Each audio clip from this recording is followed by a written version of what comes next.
নমস্কাৰ বিন্দু ইনফো ব্লগে সকলোকে স্বাগতম জনাই আৰম্ভ কৰিছো এটি নতুন ভিডিঅ' এই ভিডিঅ'টো হ'ল মাজুলী যোৰহাট সংযোগী দলঙৰ ওপৰত প্ৰস্তুত কৰা ভিডিঅ' মাজুলীক দক্ষিণ পাৰৰ লগত সংযোগ সাধন কৰিবলৈ মাজুলীবাসীৰ সপোনৰ দলং মাজুলী যোৰহাট সংযোগী দলং নিৰ্মাণ কৰিছে যিহেতু কেইখনমান ফেৰীৰ জৰিয়তেহে মাজুলীয়ে দক্ষিণ পাৰৰ লগত সম্পৰ্ক স্থাপন কৰিব পাৰে এইবাৰ এটা আচৰিত ঘটনা ঘটিল ৰাস উৎসৱ আৰু মাজুলীত পালনাম অনুষ্ঠিত কৰাৰ সময়ছোৱাতেই কমলাবাৰী আৰু নিমাতীঘাটৰ মাজৰ যিটো ফেৰী সেৱা এই ফেৰী সেৱা বন্ধ হৈ পৰিছিল ব্ৰহ্মপুত্ৰ নদীৰ বুকু বাম হৈ যোৱাৰ বাবে ফেৰী চলাচল অসুবিধা হৈ পৰিছিল চৰকাৰে বিভিন্ন ব্যৱস্থা গ্ৰহণ কৰিছিল ফেৰী সেৱা অব্যাহত ৰাখিবৰ বাবে বিভিন্ন কৌশল অৱলম্বন কৰিছিল ড্ৰেজাৰেৰে এই জলপথটো খান্দিছিল এই জলপথটো সুচাৰুৰূপে চলাবৰ বাবে ড্ৰেজাৰে খান্দিছিল যদিও হয়তো উপযুক্তভাৱে ফেৰী চলাচল কৰিবৰ বাবে সম্ভৱ হৈ নুঠাৰ বাবে হঠাতে কমলাবাৰী আৰু নিমাতীঘাটৰ মাজৰ এই ফেৰী সেৱা বন্ধ কৰিব লগা হৈছিল সেয়েহে এই ফেৰী সেৱা উজনি মাজুলীৰ দক্ষিণ পাট আৰু অফলামুখ ঘাটেৰে কৰিব লগা হৈছিল যাৰ ফলস্বৰূপে অসমৰ ভিন্ন প্ৰান্তৰ পৰা অহা যাত্ৰীসকলে পালনামলৈ যথেষ্ট দূৰত্ব অতিক্ৰম কৰিব লগা হৈছিল আৰু মাজুলীবাসীও যোৰহাটলৈ অহা যোৱা কৰাৰ ক্ষেত্ৰত মাজুলীৰ যাত্ৰীসকলৰো বিভিন্ন অসুবিধাই দেখা দিছে যথেষ্ট দূৰত্ব অতিক্ৰম কৰি নামনি মাজুলীৰ যাত্ৰীসকল যথেষ্ট দূৰত্ব অতিক্ৰম কৰি দক্ষিণ পাট বা অফলামুখ ঘাটেৰে যাব লগা হৈছে সেয়েহে মাজুলী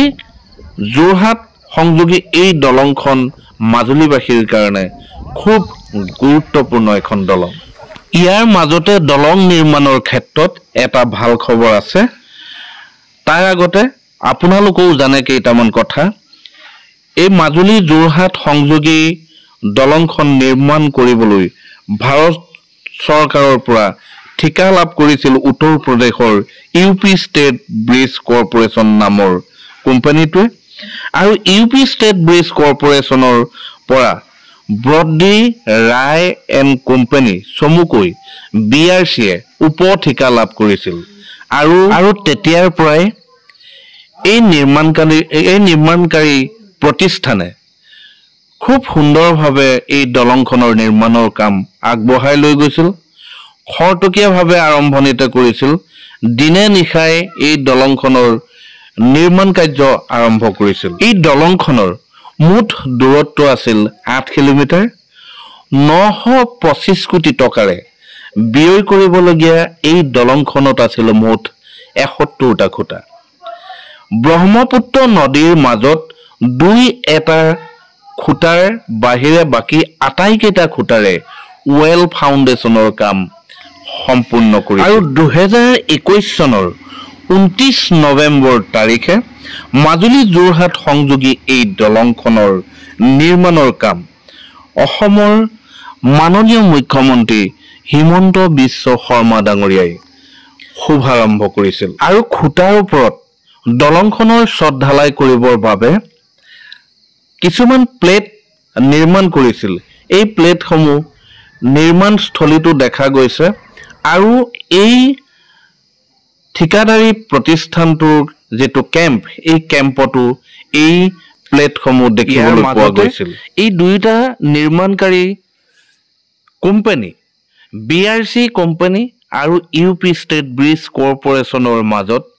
চলিছিল আভ্যন্তৰীণ সংঘাত আভ্যন্তৰীণ অন্তঃকণ্ডলৰ ফলস্বৰূপে